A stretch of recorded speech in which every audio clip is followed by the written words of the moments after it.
mostrar la necesidad que existe de Dios.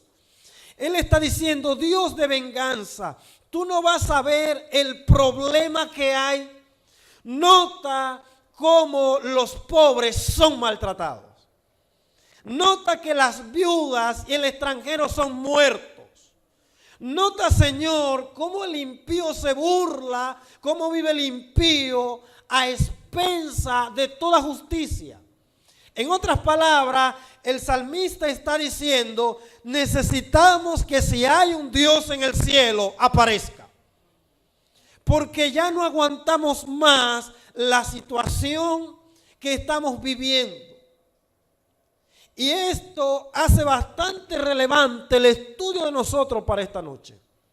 El Antiguo Testamento posiblemente ha sido malentendido durante mucho tiempo. Incluso en algunos momentos el Antiguo Testamento ha sido dejado de lado como palabra de Dios porque algunos entienden que hay reprensiones muy duras y que aparecen versículos hablando de cosas que no se considera que Dios estuviera de acuerdo. Sin embargo, yo quisiera que usted y yo podamos ver en esta noche la historia del Antiguo Testamento desde una perspectiva un poco más amplia. Esto no es un sermón. Más que un sermón, es un estudio. ¿Está bien? Así que concéntrese conmigo. Algunos detalles importantes, por ejemplo, el surgimiento del Antiguo Testamento. ¿Cómo surge el Antiguo Testamento? Es importante hacer notar el contexto histórico, social y político en que surge la Biblia. Y en especialidad lo que nos compete en esta noche, que es el inicio de toda la Biblia, el Antiguo Testamento. Cuando nos vamos a la historia secular, la historia registra, especialmente en el ámbito político, que en los años 2000 antes de Cristo, aproximadamente y posiblemente más atrás, la política giraba en torno a las dinastías. ¿Qué son las dinastías? No eran más que la sucesión de reyes de parte de una familia. La Biblia presenta este cuadro y la historia secular también. Uno de los cuadros que nos presenta acá la palabra de Dios y la historia secular es el cuadro, por ejemplo, de la dinastía davídica, que es una historia familiar para nosotros. Cuando vamos a la monarquía hebrea, nos damos cuenta que esa monarquía que comienza con el primer rey llamado Saúl y continuó con el segundo rey llamado David, quien le sucede a Salomón el trono, era una forma de gobierno. Esta forma de gobierno no era solo de Israel, era la forma de gobierno del entorno, de la región, de la época. Desde antes que existiera rey en Israel, existían reyes en las regiones vecinas, en las comunidades vecinas. De manera que la política en aquel entonces era a través de las dinastías donde se ejercía el poder político. ¿Qué nos enseña esto? Por lo menos dos elementos básicos. El primero, si había una dinastía que se erigía como gobernantes de un reino, dicha dinastía ejercía poder y presión sobre el resto de las personas que vivían en su demarcación. Esto significa que las leyes eran dirigidas por ese rey. Esto significa que el sistema social era organizado por esa dinastía. Esto significa que este rey o esta dinastía eran responsables de la condición de vida que tenían las personas. En la historia secular se registra, por ejemplo, la historia de un hombre, de un rey llamado Hammurabi, muy conocido. Este rey llamado Hammurabi se le conoce como el sexto rey de la dinastía de los babilonios o los amorreos.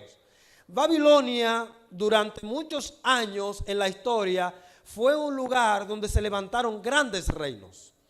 Así que Hammurabi en la historia secular aparece como un rey especial porque de allí, de su reinado, de él especialmente, salió lo que se conoce como el Código de Hammurabi, que algunos estudiosos han sacado gran similitud entre el Código de Hammurabi y los 10 mandamientos del Decálogo en Éxodo capítulo 20. Cuando usted da una lectura a la literatura de la época, al Código de Hammurabi, usted se da cuenta que la línea de pensamiento de los 10 mandamientos tiene cierta semejanza. La estructura literaria presenta una forma de expresión de leyes que era similar a los pueblos. Y se puede ver en la palabra de Dios también.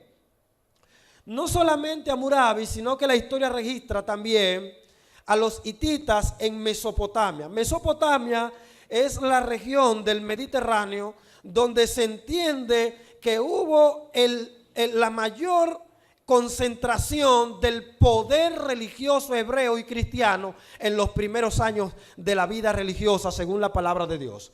De manera que Mesopotamia se convierte en el foco de Dios para la actuación entre los seres humanos. De hecho, algunos estudiosos consideran que Mesopotamia es justo el centro del planeta Tierra. Así que cuando la Biblia dice que Cristo vino a la tierra, Cristo vino al centro de la tierra, a ejercer un ministerio para alcanzar el resto del mundo. Tanto los hititas como los babilonios y otros que no podemos dejar de mencionar, como es el caso de los hurritas o mitanios, como se le conoce en la Biblia, que dominaron la región del Éufrates, toda esa parte meridional la gobernaron ellos durante varios años. Especialmente estuvieron situados en esa región en los años 1600 antes de Cristo. Cuando usted revisa 1600 antes de Cristo y el caso de Hammurabi, que es 1700 antes de Cristo, estamos hablando de una época cuando no existía pueblo de Israel. Sin embargo, para esta época ya existían estos pueblos organizados con todo un sistema, y uno que no se puede quedar están los egipcios, que se erigían de manera especial como la nación más poderosa de la época. De hecho, en ese entonces solo los hititas eran considerados como un pueblo amenazante para los egipcios. De manera que los egipcios eran la nación más poderosa de la tierra. ¿Cómo era la forma de gobierno? Una dinastía. Un rey sucedía a otro en una familia y así mantenían el poder político. Ahora, no solamente el poder político es importante, también para entender un poquito la historia y para entender la Biblia en el contexto de la historia, hay que ver el aspecto religioso. Para ese entonces, todas las religiones existentes, conocidas, eran polisteístas. ¿Qué significa? Que no existía monoteísmo, no existía ninguna religión organizada que adorara solo a un Dios.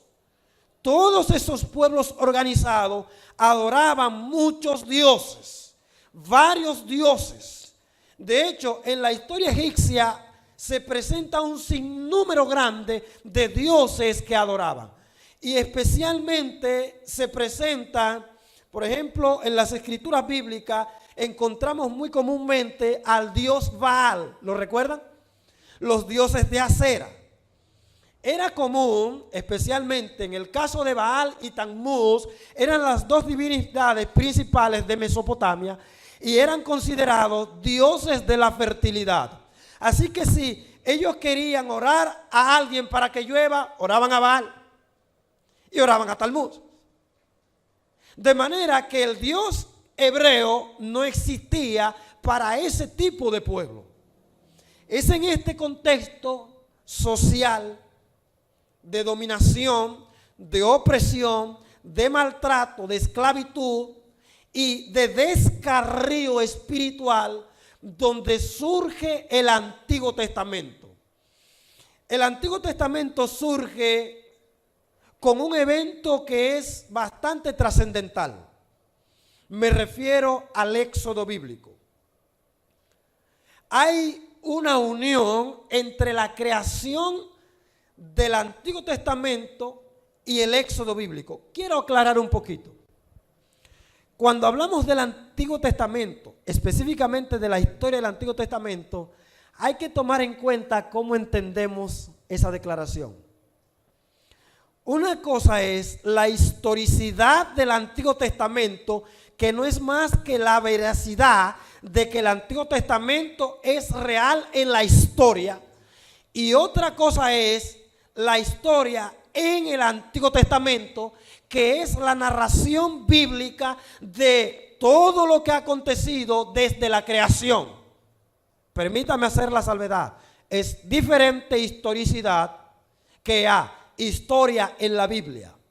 Lo que estamos tratando aquí esta noche es la veracidad histórica del Antiguo Testamento en la historia de la humanidad. En otras palabras, cuando hablamos de la historia del Antiguo Testamento, ¿estamos hablando de un hecho que tuvo un inicio? Claro que sí. ¿Estamos hablando de un hecho que tuvo un representante? Claro que sí. Vamos a algunos detalles en esta dirección.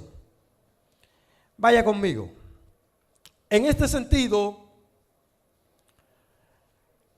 cabe preguntarse, antes de entrar en los detalles, ¿qué es la historia?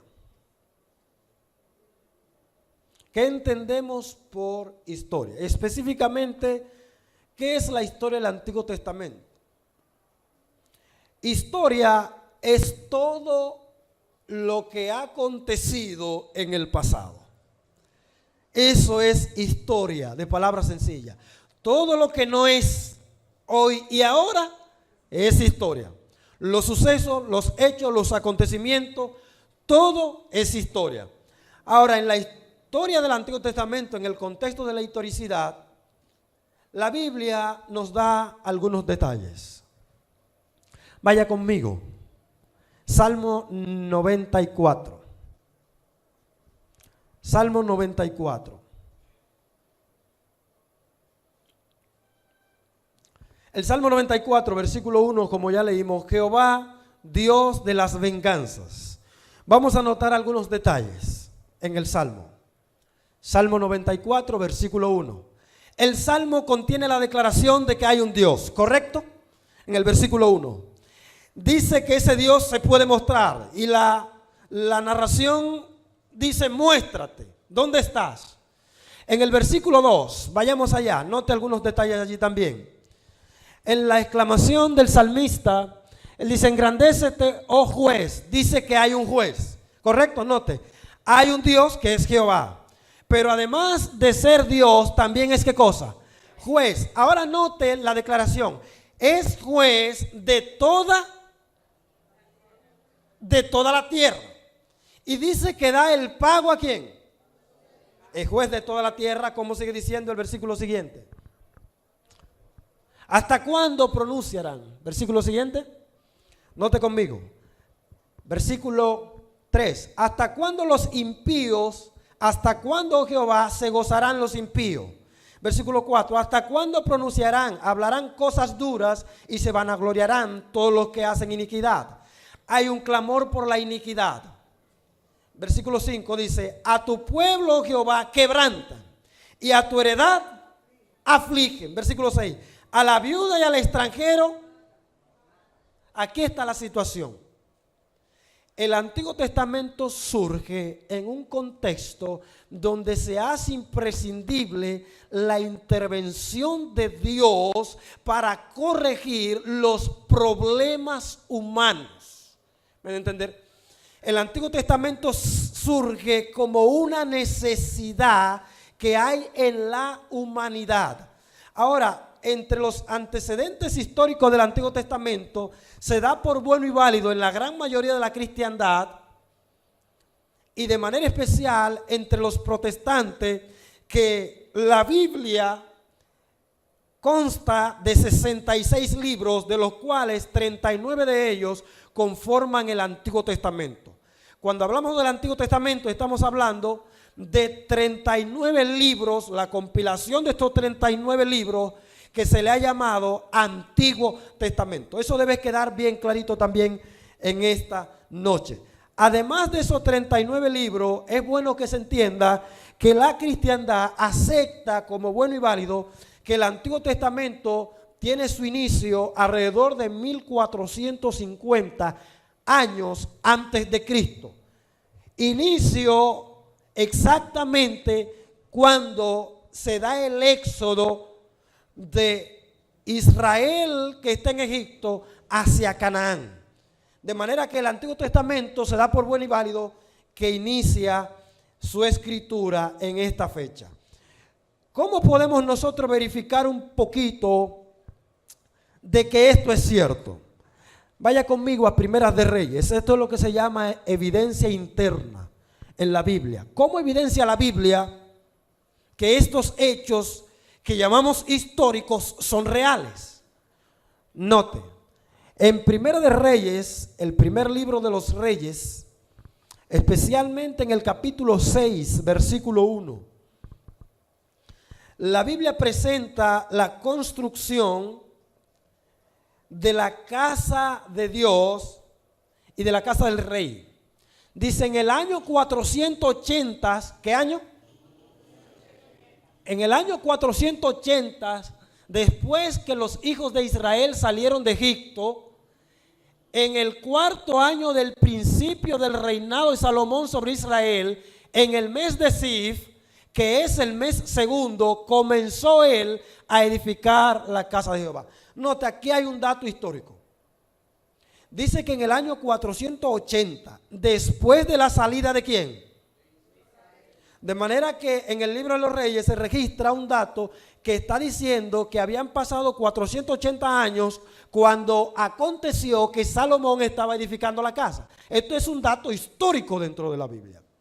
Ahora, la mayoría de los estudiosos consideran y han fechado con certeza que la casa que está presentando aquí en Primera de Reyes capítulo 6 versículo 1 fue registrado su hecho 966 años antes de Cristo.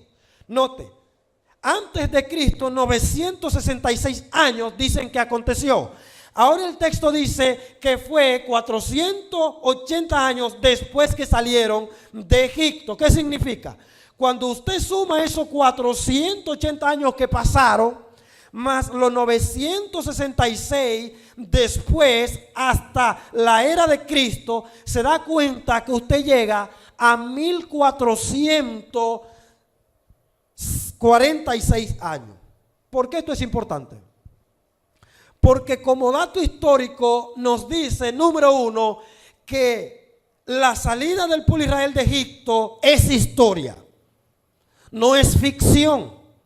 O sea, no es invención de los escritores bíblicos, porque la historia secular registra que 966 años antes de Cristo había un rey llamado Salomón que construyó una casa. Y ahora el texto bíblico está diciendo que habían pasado 480. Es decir, que en 1446 años está diciendo la historia que han acontecido después de la salida del pueblo de Israel de Egipto. Es decir, que la historia del Antiguo Testamento nos enseña que hubo una salida que es real, que es historia, que hubo un pueblo, que hubo un Salomón y por lo tanto hubo un Dios llamado Jehová. Porque la salida del pueblo fue dirigida por Jehová de los ejércitos. Así que ese es un dato importante en la historicidad del Antiguo Testamento. Hay algunos datos más.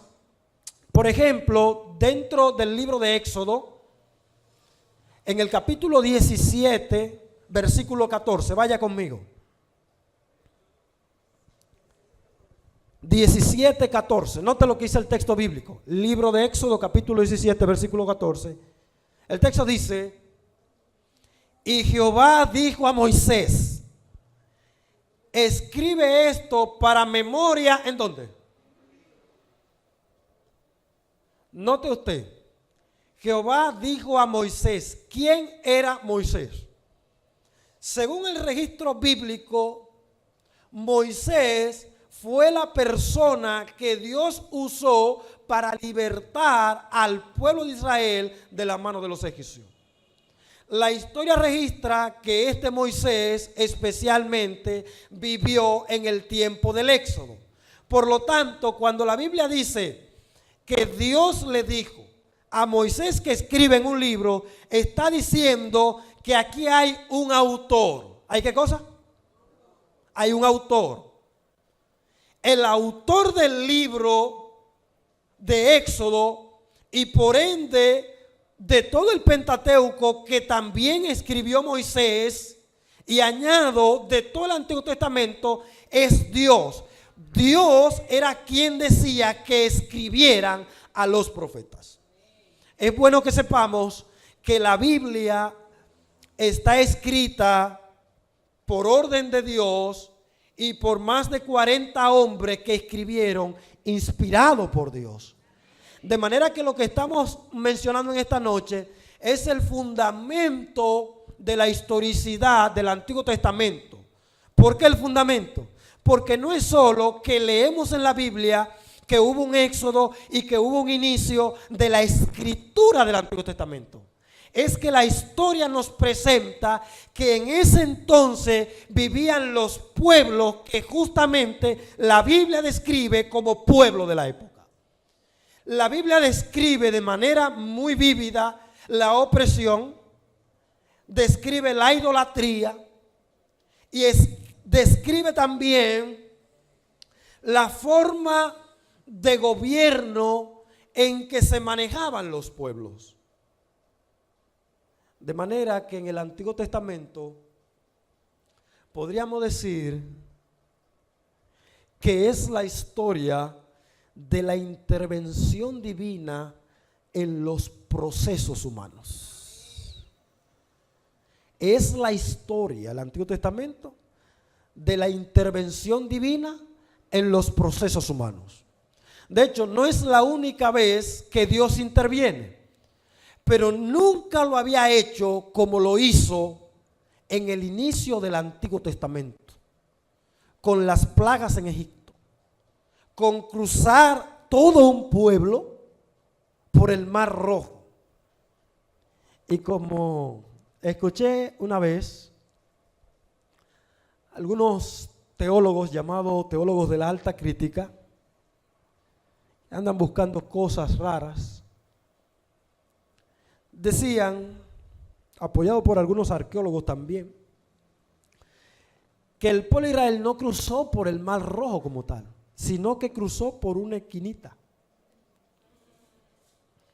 Y es verdad. Solo que la esquinita por donde cruzaron no cruza nadie.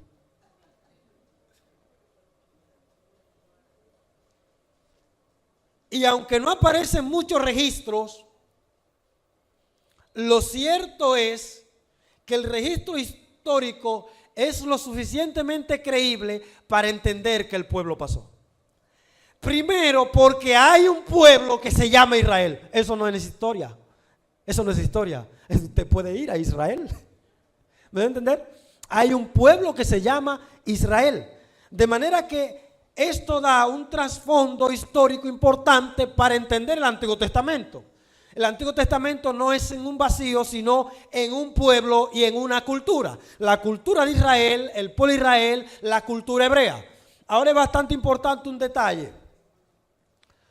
Entre los pueblos que se levantaron antes del pueblo de Israel, en el área de Ur, en esa zona, de donde de hecho sale Abraham y su familia, Taret, donde viene esa descendencia semítica rodando, dando vuelta por esa zona de los amorreos, la Biblia presenta que de Ur, en Ur fue habitada antes de la salida del pueblo de Israel de Egipto, cientos de años antes, por un grupo de pueblos llamados sumerios.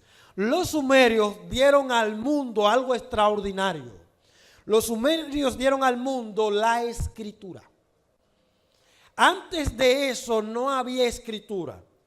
Así que ellos proporcionaron un sistema de escritura para manejarse con la contabilidad, donde el sistema tenía menos de 30 letras alfabéticas. Posteriormente los babilonios también crearon un sistema que tenía menos de 50 letras alfabéticas. Ahora note la belleza de Dios y de su palabra. ¿Por qué Dios no intervino antes de esa manera en la historia? Razón número 1. El pueblo de Israel no se había formado, no era tan grande.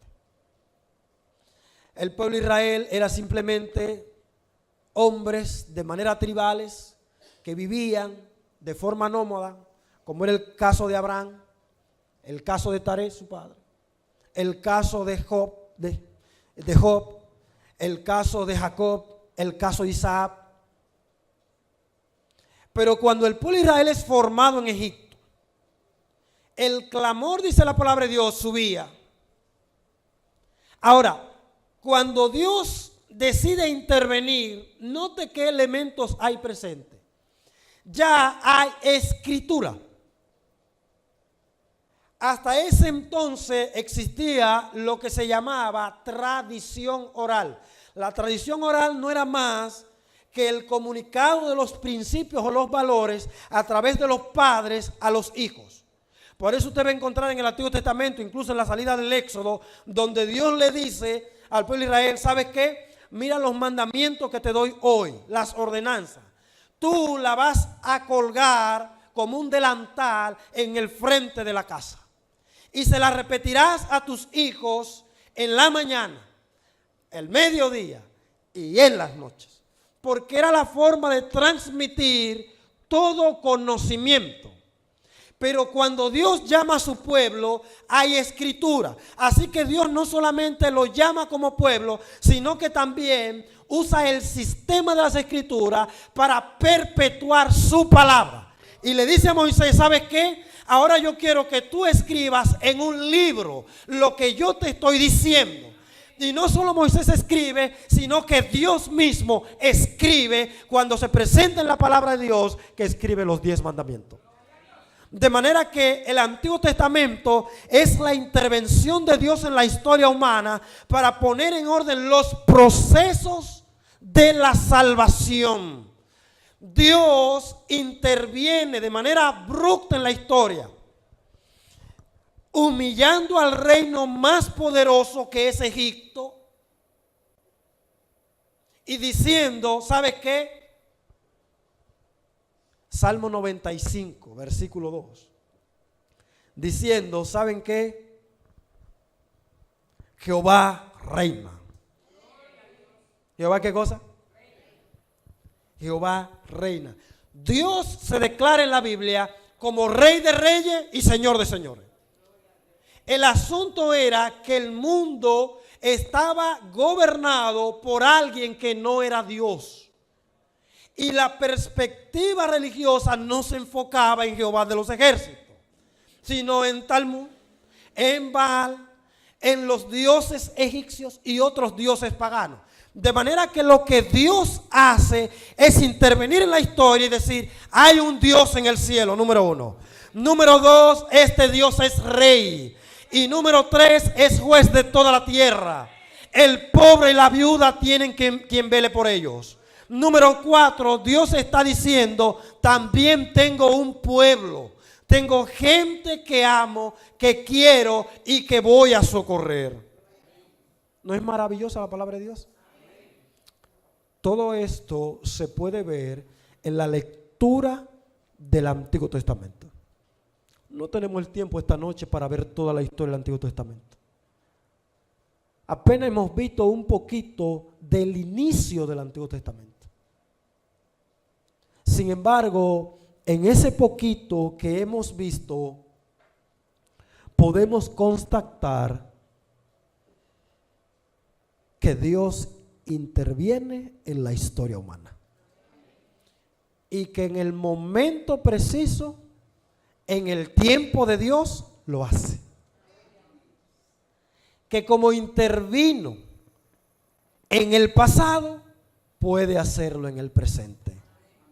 Y de hecho lo hará. Que cuando la Biblia dice que hay un Cristo que viene a buscar su pueblo, hay que prestar atención. Porque ese Dios ya en varias ocasiones ha intervenido. Y lo ha hecho de manera poderosa. Ha humillado a los soberbios y ha dado libertad a los cautivos. De manera que el Antiguo Testamento nos presenta un Dios que nos ama. La historia del Antiguo Testamento es la historia de la salvación humana a través de un Dios que no olvida a los suyos. Es la historia de los desvaríos y la búsqueda de Dios, desvaríos de los seres humanos y búsqueda incesante de Dios. A través de la historia los seres humanos se han apartado de Dios y Dios ha intervenido en la historia para volverlos a traer. Una y otra vez, Dios detrás del hombre para salvarlo. Al punto que Dios se hizo de una nación como vocera, de una escritura a la cual llamamos bien palabra de Dios. Pero Dios también se ha hecho de un día para juzgar a los seres humanos. Sin duda, el Dios por el cual se pide en el Salmo 94 es necesario que aparezca una vez más. Porque los pobres siguen siendo maltratados. Porque las viudas siguen siendo muertas y los extranjeros. Porque el impío se burla como si no hay ley. Porque los gobiernos son corruptos, maltratadores y se burlan de toda la humanidad. Y lo maravilloso es que ese Dios ha dicho que volverá a intervenir y que lo hará de una vez y para siempre. Por lo tanto, su pueblo es llamado a cada instante a una renovación espiritual, a un encuentro serio con Él, a no tener más desvaríos espirituales, a no divagar más entre a quién servimos, a Dios o al mundo. Dios está diciendo: yo soy el Dios de Israel. Dios está diciendo: no tendrás dioses ajenos delante de mí. Esa fue su declaración magna. Yo estoy aquí porque quiero que entiendan que no debe haber otros dioses fuera de mí. En esta noche que Dios me le bendiga mucho. Que el Espíritu Santo me les ayude a cada día a estar firme delante de Dios. Y quiero invitar en esta noche tanto a ustedes que están presentes como a los amigos de las redes sociales a hacer pacto con Cristo Jesús. Le voy a invitar a ponerse de pie, lo que desean decirle al Señor: ayúdame a no tener más desvaríos espirituales, a concentrar mi vida en el Dios que interviene en la historia para liberar a su pueblo.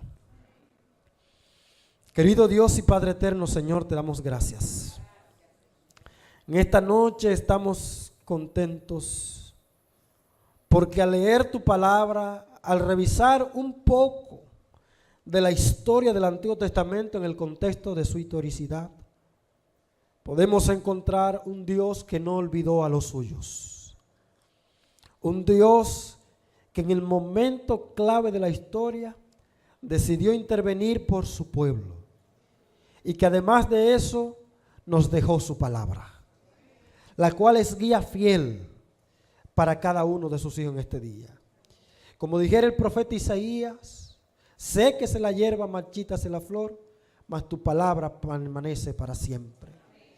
En esta noche, Señor, que si en algún momento hemos sido débiles en el estudio, en el aprendizaje de tu palabra, en el descuido de tu palabra, hemos estado, que a partir de hoy podamos, Señor, retomar de manera asidua el estudio de tu palabra, de tal manera que podamos tener vivencias espirituales contigo.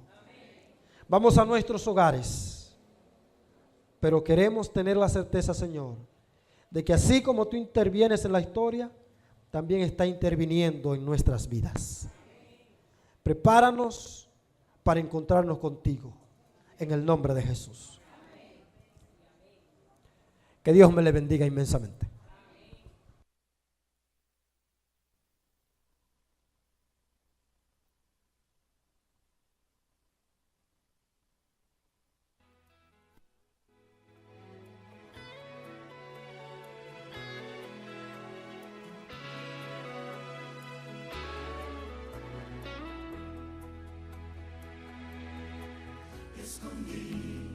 Tu palabra en mi corazón, no quiero pecar contra ti. Escondí aquellas preciosas verdades dentro de mí. Yo no quiero fallar, yo no quiero jamás entristecer a Jesús. Tu palabra es luz, tu palabra es paz, tu palabra es vida en mi corazón. Por eso en mi vivir yo quiero comprender, yo quiero aceptar tu amor y tu poder. Ven a ayudarme, oh Dios. Decidí obedecer, Señor, en cualquier situación. Sé que tú estás junto a mí. Decidí que desde este día y por siempre tuyo seré. Yo no quiero fallar, yo no quiero jamás entristecer a Jesús. Tu palabra es luz, tu palabra es paz, tu palabra es vida en mi corazón. Por eso en mi vivir